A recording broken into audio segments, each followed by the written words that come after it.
Siri, let's get the legal mumbo jumbo out of the way.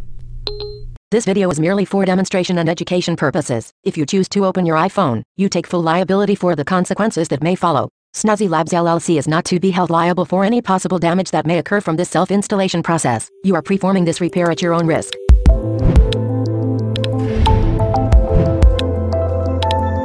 Lucky for you, there's very few tools you actually need to disassemble the entire iPhone 4S. The first would be a pentalobe screwdriver, and this is going to run you a couple dollars on Amazon, but I beg of you, get this tool. You can't do it with any others, and if you try, you'll strip your screws. The rest of the phone is going to be disassembled by the Phillips 00 screwdriver. These can be found just about anywhere. We're also going to need a standard screwdriver, which is necessary to remove a couple finicky screws, a plastic spudger, which can be found online for 99 cents, and a paper clip to remove the SIM tray. First, you need to power off your device. By doing this, we will ensure that no data is lost when we pull the battery cord in just a minute. Additionally, you're going to need that paper clip we talked about to remove the SIM tray.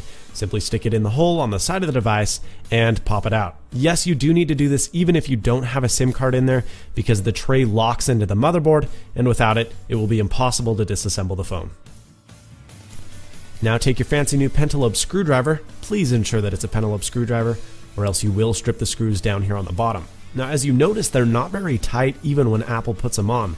So take note to that when you're putting them back on. The threading is very, very thin, and so they're very easy to strip. Take your time and make sure that they go in and out nice without overstress. Once you've done that, take both thumbs and turn the device around and slide up with the panel. You'll hear a little bit of a click, and you can pull off the panel completely. There are two screws securing the battery connector to the logic board, and all you have to do to remove those is use your Phillips 00 screwdriver to get rid of both of those screws. Once you've taken those off and placed them aside in order so you don't lose them, take your little plastic spudger and pull upwards on the left side of the connector, which will allow you to disconnect the battery from the motherboard. Now, as you can see, there's this little tab here, but it's very easy to bend and crinkle, and if Apple checks that out, they're going to know you got in the phone. So I use this plastic spudger to simply pry the battery up as it is adhesed, making it easier to remove it and ensuring that it doesn't look like you've been toying around inside your phone. There's an insider tip.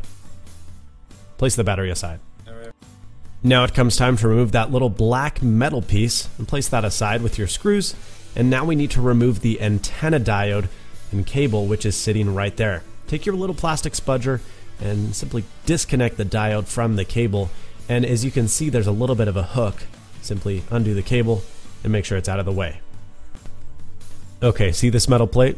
Groovy, me too. There's two screws that you need to remove. They are different sizes, so be sure to keep track of them. The larger one, contrary to what you might think, is on the left side of the device, or the outside of the device. Place those two screws aside once you've removed them.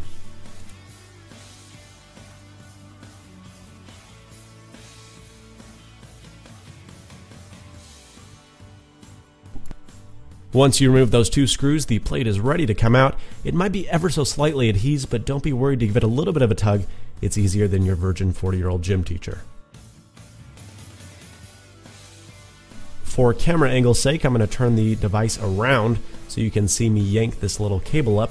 Grab your plastic spudger, and it is a connector that you can remove very easily. Now, the cable is actually adhesed to the logic board, so you will have to give it a little bit of some force and pressure, but be very careful with it as it's very prone to tearing. Boom, we're on the bottom of the device. As you can see, there's 1 and 2 screws underneath that cable we just pulled up that need to be removed. They come out pretty easily. Take your time. No rush. Now, underneath the screw that's underneath the cable, you're going to find a little steel 30-60-90 triangle piece. I call it the black pizza piece. Don't worry, it's supposed to come out. Just place it aside. We'll put it back in later. Now that we've removed the two screws holding the bottom in, all we have to do is pull it out and place it aside. There are some copper conductors on the bottom. Beware of those because they do break easily.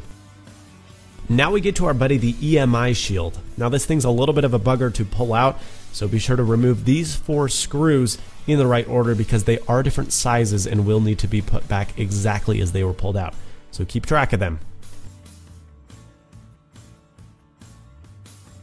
This is the last area we need to address before we can get to the EMI shield and get to some fun where we can pop out a bunch of different connectors. Now there is this Phillips screw right here that does need to be removed because we're going to be working in this area a little bit longer. Now that screw was holding this little plate in place, and it's actually a conductor that goes pretty well deep into the phone. So take your little plastic spludger and just kind of pull it up at a 45-degree angle so you can grab it with your fingers and grab the little brass connectors out from underneath the display. Yay! We're so close to the magic behind the EMI shield, and there's only one connector standing in the way. That's this little guy right here, which is actually another antenna diode, which needs to be removed with your plastic spudger. Yay, now it's time to remove the EMI shield, but don't get too excited because it's the hardest thing to take out. See that? That is a very, very thin ribbon cable, and that right there is a hook. Now, you do have to pull the EMI shield towards you in order to get that released, but that cable is there and is very prone to tearing, so be very careful when you remove the EMI shield.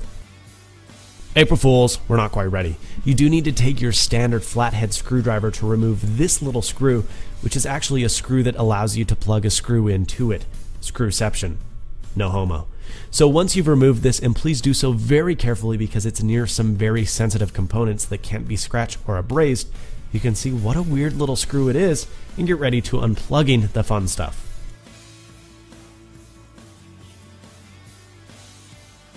Time for the fun stuff. Okay, so this is the first cable that needs to be removed. Please ensure that it is removed first. The order after this first one doesn't really matter, but this one does need to come up first. Don't ask why, it just needs to be done. No, actually, I'll tell you, it's because this cable, right here, the second one, is beneath the first one. So you need to remove the first one to remove the second one. Novel, eh? Okay, now the third cable actually is the whole camera assembly. So if your camera comes out or flies out of your device, don't worry, just place the camera assembly aside. That's supposed to happen. Cable number 4 is a little guy and should come out with ease.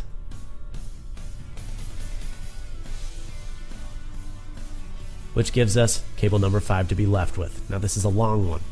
But wait, I said 6 cables. Yes, it's because underneath cable number 5 is a very tiny cable number 6. Make sure you pull this out. If you don't, it will make for a very unpleasant time when pulling out the logic board.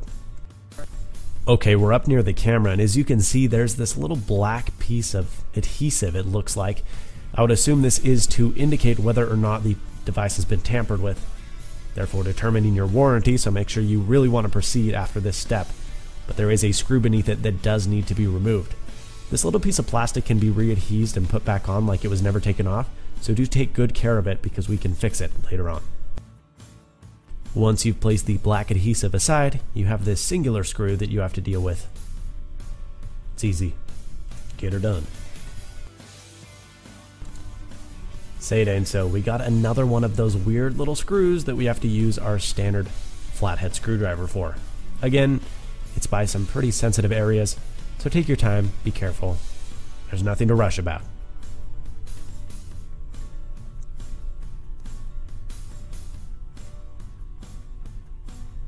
Now there are 2 more screws that need to be removed. They're standard Phillips screws, so you can get your Phillips 00 screwdriver back. There's one right here by the A5 chip.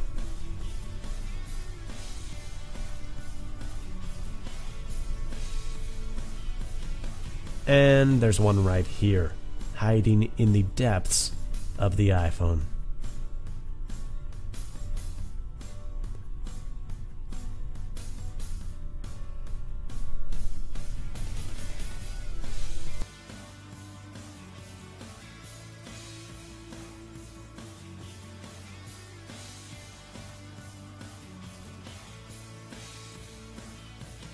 Huzzah! We've removed the 3 screws, so all we have to do now is make sure the cables are out of the way and pull out the logic board.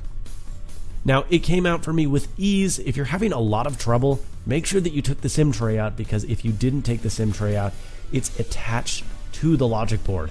So when you pull this out, obviously it's not going to come out of the frame if the SIM card slot is in. So make sure you're aware of that. Oh, vibrating motor, how we despise you. Unlike everything else, which is very nicely screwed, the vibrating motor is adhesed, and boy does it take a lot of prying to get it out. Now, check that out. See that? That's folded over adhesive. Make sure yours is not like that. It's going to make it a lot harder to put back on during reassembly. Merry Christmas. This is the most time-consuming part. You have 10 screws that need to be removed, 3 on each side, and 4 in the corner.